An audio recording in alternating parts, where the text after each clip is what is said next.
This is the story of a man named Stanley.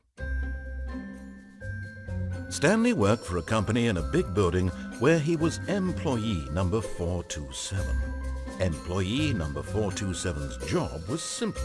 He sat at his desk in room 427 and he pushed buttons on a keyboard. Orders came to him through a monitor on his desk, telling him what buttons to push, how long to push them, and in what order.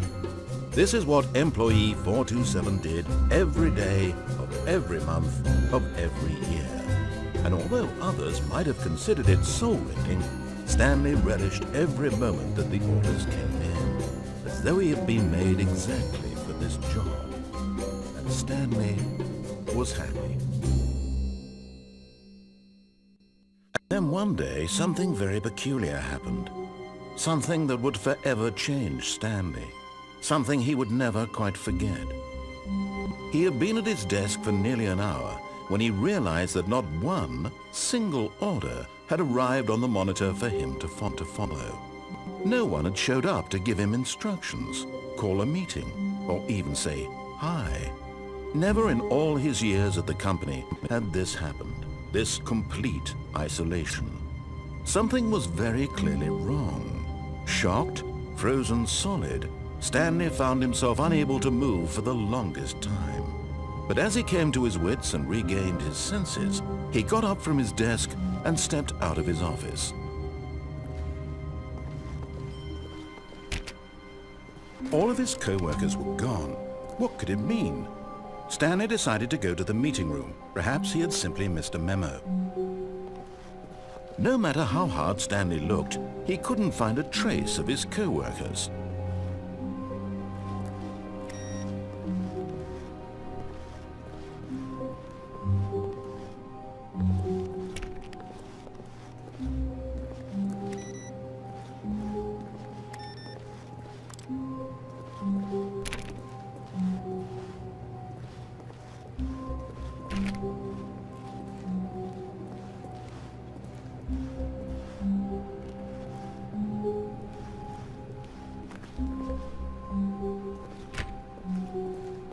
When Stanley came to a set of 2 open doors, he entered the door on his left.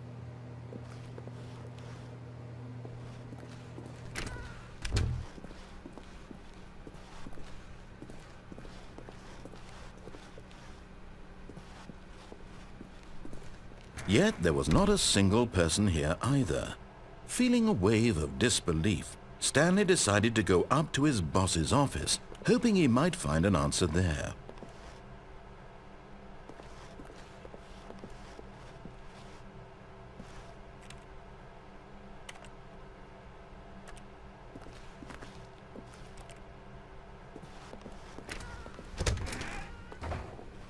Stanley stepped into the broom closet, but there was nothing here, so he turned around and got back on track.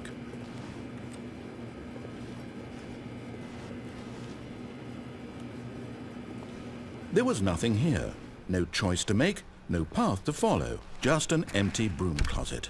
No reason to still be here. Coming to a staircase, Stanley walked upstairs to his boss's office.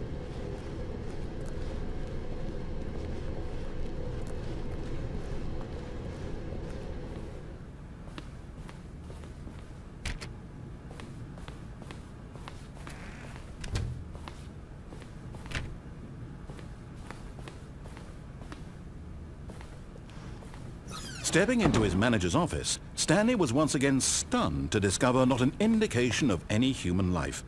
Shocked, unraveled, Stanley wondered in disbelief who orchestrated this. What dark secret was being held from him?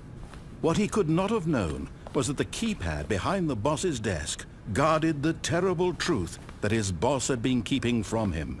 And so the boss had assigned it an extra secret PIN number, 2845. But of course, Stanley couldn't possibly have known this. Yet incredibly, by simply pushing random buttons on the keypad, Stanley happened to input the correct code by sheer luck. Amazing. He stepped into the newly opened passageway.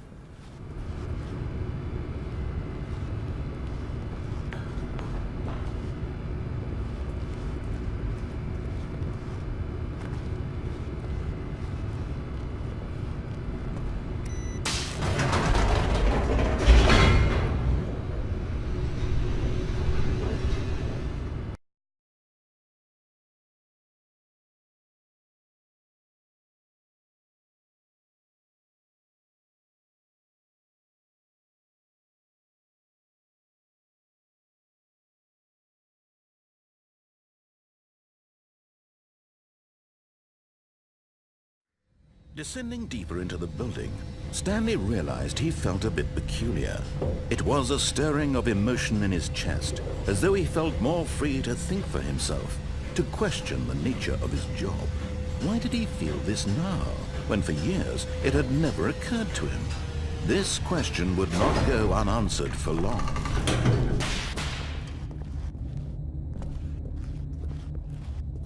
Stanley walked straight ahead through the large door that read Mind Control Facility.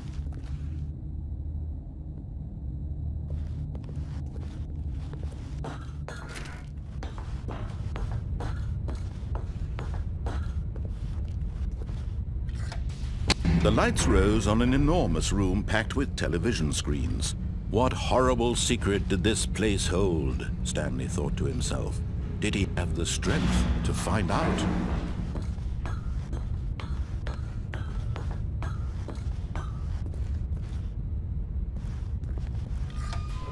Now the monitors jumped to life, their true nature revealed.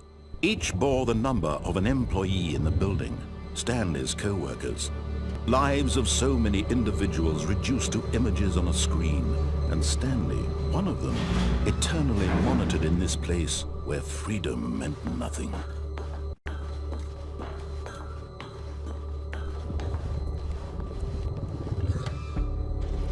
This mind control facility, it was too horrible to believe. It couldn't be true. Had Stanley really been under someone's control all this time? Was this the only reason he was happy with his boring job?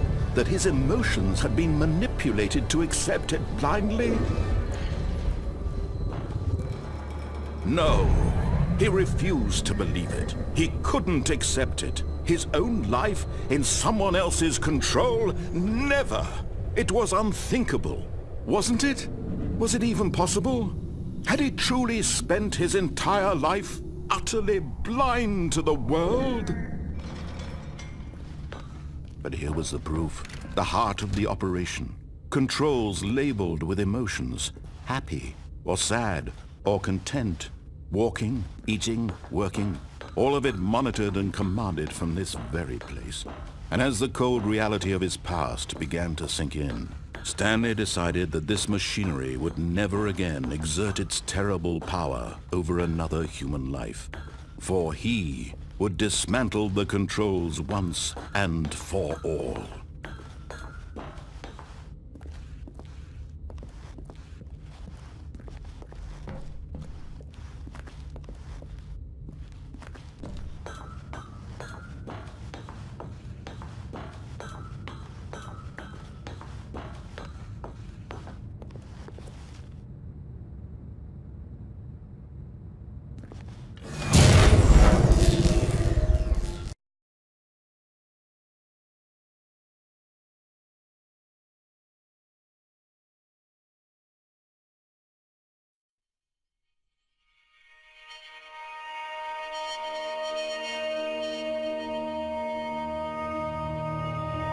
Blackness, and a rising chill of uncertainty.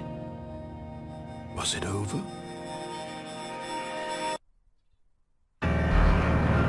Yes, He had won. He had defeated the machine, unshackled himself from someone else's command. Freedom was mere moments away. And yet, even as the immense door slowly opened, Stanley reflected on how many puzzles still lay unsolved. Where had his co-workers gone? How had he been freed from the machine's grasp? What other mysteries did this strange building hold? But as sunlight streamed into the chamber, he realized none of this mattered to him, for it was not knowledge or even power that he had been seeking, but happiness. Perhaps his goal had not been to understand, but to let go. No longer would anyone tell him where to go, what to do, or how to feel. Whatever life he lives, it will be his. And that was all he needed to know. It was perhaps the only thing worth knowing. Stanley stepped through the open door.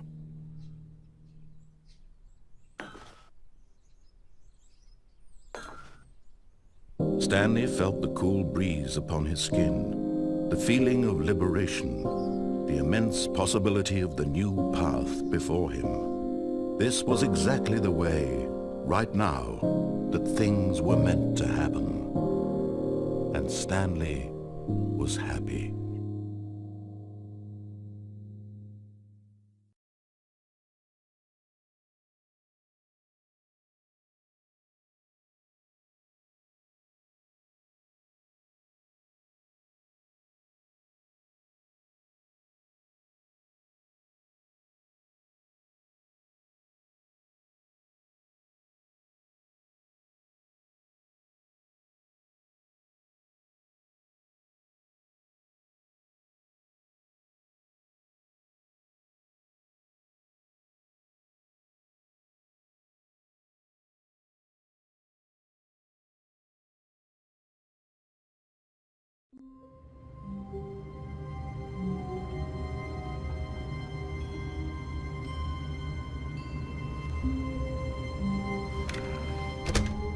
But Stanley simply couldn't handle the pressure.